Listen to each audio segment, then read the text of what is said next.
even as we speak. It's happening right now in some facility, in some prison, in some court. Somebody's being sent there and they're innocent.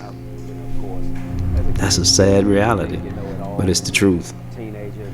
I'm living proof. Got away from my grandmother told me one day you're gonna need Jesus. I just hope you remember to call on him. And women are usually right? You give me that? You got it. Okay. Yeah, this is the cell I used to live in, right here. And that's my money right there too. You see that quarter on the floor? That's mine. I left that there about 20 years ago. You said you want a grandson? You want a quarter? Okay. It may have been. It wasn't in there when I was there. I was very angry, filled with rage and bitterness toward the entire criminal justice system. I was not a person who was put in a place of hope. In fact, the entry into that prison had this banner that said, "Welcome to the Missouri State Penitentiary. Leave all your hope, family, and dreams behind." I had a 3-day trial, and I was convicted in less than an hour. No motive, no ballistics, no DNA, no confession, no weapon, no fingerprint, nothing except 2 witnesses, snitch witnesses, who came to trial, raised their hand, and gave an oath. I didn't believe in God at the time, but these guys swore to this God whom they believed in, I suppose. I swear to tell the truth, the whole truth, nothing but the truth, so help me God, and lied. The judge, the prosecutor, and my public defender, they had a sidebar. The 3 of them talked about another suspect who not only fit the description, but he had shot the victim 3 different times on 3 different occasions. And the 4th time he finished him off because they were fighting over drug turf. It was a drug war between these 2 drug gangs.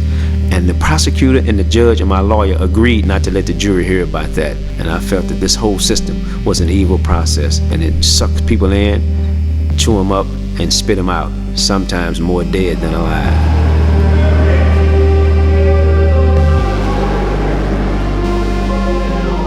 Well, they found me guilty and gave me life without parole for 50 years plus 25 years consecutive. So that meant I had to spend 75 years in prison as an innocent man, 22 years old at the time. It's 1984. I had a daughter who was 7 months, and the next time I reconnected with my daughter, she was 25. And when they put me in this place, Missouri State Penitentiary, Time magazine described this prison as the bloodiest 47 acres in America. There is no hope. No one cares about you, no empathy, no sympathy, and it's a place where it screams and yelling, like it's coming from deep within inside of a man's soul. Yeah.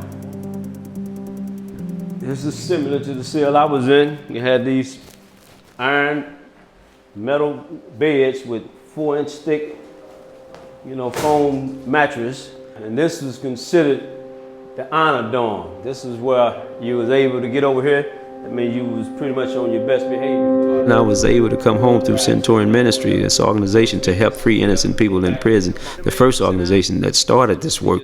And I said, man, if they helping innocent people get out of prison, they got to help me too.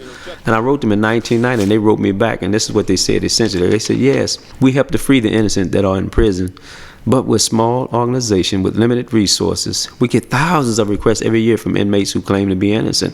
And out of all those requests, we take 2, maybe 3 cases a year. If we take your case, it'll be 10 years before we get to it.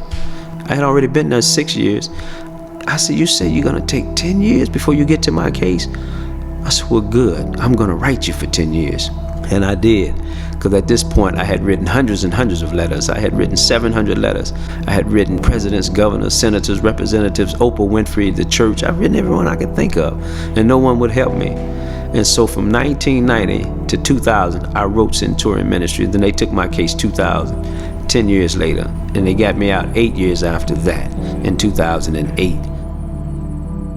But here's where things begin to change for me. I wrote this letter to Jesus, literally. Wasn't a prayer, wasn't a plea. It was a challenge for me, and I said these words verbatim.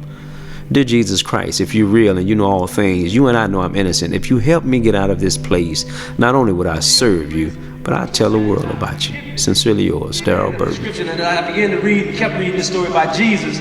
I realized that he too had been put on trial from 2 people who lied on him. He was beat, spit on, whipped with a cat of 9 tails, the crown of thorns, put on his head. Born out of that experience, this miracle of innocence. It's born out of this suffering, which is similar to when I think about these biblical stories, the suffering of Christ. Look what was born out of that suffering. You know, a world where there's some compassion and some care and some concern for others who are suffering. When guys write me and call me, you know what they say? Daryl, you've been here. You know what it's like. Help me, man. I'm innocent. And I can go to those brothers and sisters and say, just hold on. We're working for you. Just don't give up. When you've suffered like I've suffered, I don't like to see people suffer. I have to do something. I would be literally turning my back on those people if I did nothing.